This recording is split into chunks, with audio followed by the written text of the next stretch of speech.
Je m'appelle Martin Casier, je suis chef de projet pour l'ULB, pour la VUB, d'un projet qui s'appelle U-Square, qui se situe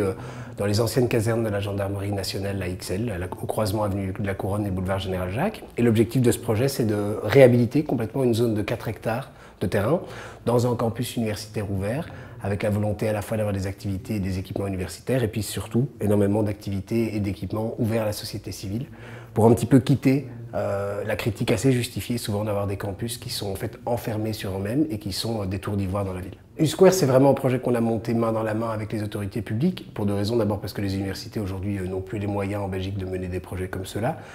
et puis parce qu'en fait c'est un projet qui sort bien largement du cadre universitaire, puisque la réhabilitation des 4 hectares de terrain, il y a en gros 8 bâtiments qui sont à destination universitaire, 8-10 bâtiments à destination universitaire, puis il y a du logement universitaire qui donc est à la frontière entre les deux mondes, et puis il y aura du logement familial et énormément d'équipements ouverts à la société civile. Donc c'est vraiment un projet clairement de réhabilitation d'enclave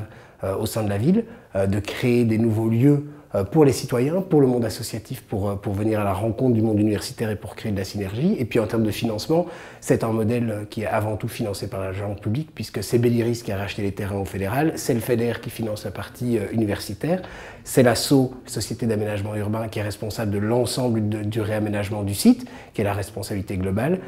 et c'est eux, avec CityDev et avec la SLRB, qui auront probablement aussi un enjeu sur la partie de développement du logement familial sur le site. Donc on s'inscrit vraiment dans une dynamique qui a mêlé tous les niveaux de pouvoir en Belgique, du fédéral au communautaire en passant par le régional et les communes concernées.